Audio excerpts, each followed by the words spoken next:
بھاری ہے۔ اس لیے قرآن مجید کہتا ہے لو انزلنا ھذا القرآن علی جبل لرأیتہ خاشعا متصدعا، کہ پہاڑ بھی اس قرآن مجید کو اٹھا نہ سکتے۔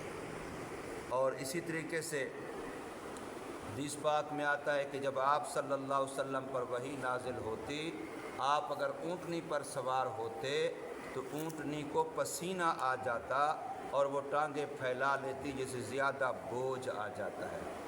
ایک صحابی رسول فرماتے ہیں کہ ایک مرتبہ نبی پاک صلی اللہ علیہ وسلم میری ران پر سر مبارک رکھ کے سو رہے تھے کہ آپ پر وحی نازل ہونا شروع ہوئی، اتنا بوجھ آیا کہ مجھے خطرہ ہوا میری ٹانگ ٹوٹ جائے گی۔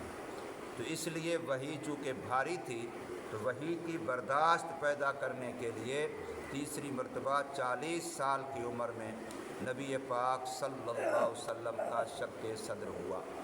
چوتھا اور آخری مرتبہ ہوا معراج کے موقع پر، جب آپ صلی اللہ علیہ وسلم کو معراج پر لے جانے کے لیے حضرت جبریل صلی وسلام اللہ پاک کے حکم سے سواری لے کر کے تشریف لائے حاضر ہوئے۔ آپ کعبۃ اللہ کے قریب ہی ام ہانی کے گھر میں آرام فرما تھے تو جبریل صلی اللہ وسلام تشریف لائے، آپ کو وہاں سے اٹھایا اور ساتھ کعبۃ اللہ میں جو حتیم کا حصہ ہے وہاں لے آئے اور وہاں آپ صلی اللہ علیہ وسلم کا شق صدر کیا گیا۔ دل مبارک کو باہر نکالا گیا، جنت کے لائے ہوئے طشت میں رکھا گیا اور آب زمزم کے ساتھ دھویا گیا۔ اس کے بعد دوبارہ دل کو اپنی جگہ پر رکھ کر کے پھر جبریل صلی اللہ علیہ وسلم نے ہاتھ پھیرا، اپنا جیسے اللہ نے پہلے ہی بنایا تھا ویسا ہی ہو گیا۔ یہ شق صدر نبی پاک صلی اللہ علیہ وسلم کے معجزات میں سے ایک عظیم معجزہ ہے۔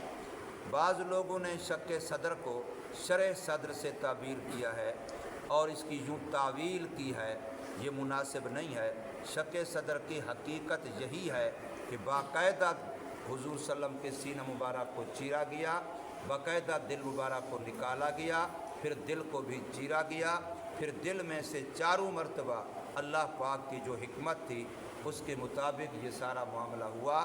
تو شق صدر کی حقیقت صرف یہ نہیں ہے جیسے ہم کہیں جی میرا اس کام میں شرح صدر ہے، میں یہ کام بڑے اطمینان قلب سے کہہ رہا ہوں، بات کہہ رہا ہوں، اس کا معنی شرح صدر والا شق صدر کا نہیں ہے۔ شق صدر مستقل ایک حقیقت ہے۔ اسی طریقے سے نبی پاک صلی اللہ علیہ وسلم کے معجزات میں سے ایک معجزہ مہر نبوت ہے۔ حضور صلی اللہ علیہ وسلم کے دونوں کندھوں کے درمیان جیسے کبوتری کا انڈا ہوتا ہے، حدیث پاک میں آتا ہے اتنی سی تھوڑی سی ابھری ہوئی جس پر معمولی سے تھوڑے سے بال بھی تھے، یہ جگہ تھی، یہ علامت تھی حضور صلی اللہ علیہ وسلم کی ختم نبوت کی۔ اس کو مہر نبوت کہتے ہیں۔ دونوں کندھوں کے درمیان گردن کے پیچھے نیچے پشت پر یہ حضور صلی اللہ علیہ وسلم کی یہاں نشان تھا۔ کبوتری کے انڈے کے ساتھ بھی اس کو حدیث پاک میں تشبیہ دی گئی ہے اور کھردری سی جگہ اس کے اوپر بال بھی تھے، اس کو مہر نبوت کہتے تھے۔ اور جو سابقہ اہل علم تھے یہودی عیسائیوں کے، وہ حضور صلی اللہ علیہ وسلم کو اسی مہر نبوت سے پہچانتے تھے۔ اس کے بارے میں دو قول ہیں کہ آیا یہ مہر نبوت پیدائشی حضور صلی اللہ علیہ وسلم کے جسم مبارک پر تھی یا شق صدر کے بعد ظاہر ہوئی؟ اس میں دونوں قول ہیں، لیکن زیادہ راجح اور صحیح قول یہی ہے کہ یہ پیدائشی ہی تھی حضور صلی اللہ علیہ وسلم کی یہ مہر نبوت۔ حضور نبی کریم صلی اللہ علیہ وسلم کی عمر مبارک 6 سال کی تھی کہ آپ کی امی آپ کو مکہ مکرمہ سے مدینہ منورہ لے گئی اپنے گھر والوں ننیال سے ملانے کے لیے۔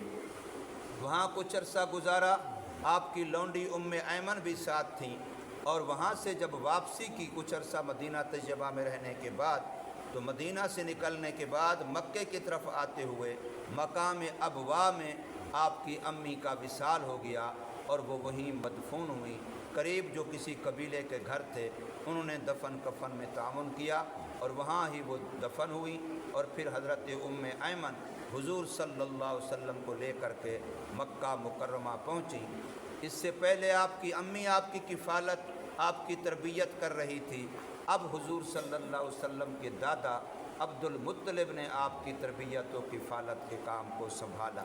پھر حضور صلی اللہ علیہ وسلم کی عمر 8 سال ہوئی تو آپ کے دادا بھی اللہ کو پیارے ہو گئے، ان کا بھی وصال ہو گیا۔ پھر آپ صلی اللہ علیہ وسلم کی تربیت و کفالت کی ذمہ داری آپ کے چچا ابو طالب جو حضرت علی رضی اللہ تعالی عنہ کے والد ہیں، انہوں نے سنبھالی، اور انہوں نے آخر تک جب تک وہ زندہ رہے، حضور صلی اللہ علیہ وسلم کی نبوت ملنے کے بعد تک بھی وہ حضور صلی اللہ علیہ وسلم کے ساتھ حد درجہ محبت بھی کرتے رہے اور حد درجہ وفا بھی کرتے رہے۔ پورے عرب کی دشمنی مول لے لی، ہر قسم کے مصائب مشکلات برداشت کیے، لیکن سرکار مدینہ صلی اللہ علیہ وسلم سے اپنا تعلق محبت والا، رشتے والا، تربیت والا، سرپرستی والا نہیں توڑا۔ ہاں یہ الگ بات ہے کہ بخاری شریف کے مطابق احادیث مبارکہ میں اور قرآن مجید کے اندر جو آیت ہے اِنَّکَ لَا تَهْدِی مَنْ أَحْبَبْتَ وَلَٰكِنَّ اللَّهَ يَهْدِی مَنْ یَشَاءُ، اس آیت کی تفسیر اور بخاری شریف کے اندر یہ واقعہ پوری تفصیل کے ساتھ ہے کہ باوجود ساری خدمت و محبت کے وہ ایمان نہ لا سکے۔ حضرت ابو طالب بھی ایمان کی دولت سے بیچارے محروم رہے۔ یہی اہل السنت والجماعت کا موقف و مسلک ہے۔ حضور نبی کریم صلی اللہ علیہ وسلم کا اس طریقے سے تذکرہ کرنا، آپ کے خاندان کا تذکرہ، آپ کے معجزات کا تذکرہ، آپ کی برکات کا تذکرہ، یہی ربیع الاول کا تقاضا ہے، اور اسی میں حقیقتاً اسی کا نام میلاد منانا بھی ہے، اسی کا نام میلاد کو اپنانا بھی ہے۔ ویسے اسلام کا مزاج منانے کا نہیں ہے، یاد رکھو، اسلام اپنانے کا مذہب ہے۔ ایک بندہ نماز پڑھتا نہیں ہے، نماز کا دن منا لیتا ہے، نماز کا وقت منا لیتا ہے، نماز کے وقت میں کوئی بھگڑا ڈال لیتا ہے، خوشی کر لیتا ہے، نماز کے وقت میں کوئی 2-4 نعرے لگا لیتا ہے، نماز کی نعت نظم پڑھ دیتا ہے، تو آیا اس سے نماز کا فریضہ پورا ہو جائے گا؟ کوئی کہے گا اس کو نمازی؟ اسی طریقے سے زکوٰۃ ہے، اسی طریقے سے قرآن مجید کی وحی آتی رہی۔ اب پتہ ہے کہ فلاں دن وحی نازل ہوئی، اب اس دن قرآن مجید کا دن منا لیا اور جشن منا لیا، قرآن کی بات ایک نہ مانی، تو اس کو کوئی قرآن کو ماننے والا نہیں کہے گا۔ یہ جو منانے والی بات ہے، چاہے وہ پیدائش کا دن منانا ہو، چاہے وہ وفات کا دن منانا ہو، چاہے اس کے درمیان میں کوئی اور دن منانے ہوں، منانے کا مزاج یاد رکھیے اسلام کا نہیں ہے۔ یہ عیسائیت سے لیا ہوا ہے، یہودیت سے لیا ہوا ہے۔ اسلام اپنانے کا کام مذہب ہے، اپنانے کی بات کرتا ہے کہ جو قرآن میں ہے اس کو اپناؤ، جو نبی پاک صلی اللہ علیہ وسلم کی سیرت مقدسہ سے ثابت ہو اس کو اپناؤ، جو نبی پاک صلی اللہ علیہ وسلم کی احادیث مبارکہ میں آئے اس کو اپناؤ۔ تو اپنانے کا مذہب ہے اسلام، اسلام صرف منانے کا مذہب نہیں ہے، یہ اسلام کا مزاج ہی نہیں ہے۔ اللہ تبارک و تعالی ہمیں صحیح معنوں میں دین کی سمجھ نصیب فرمائے اور اس پر عمل کرنے کی توفیق عطا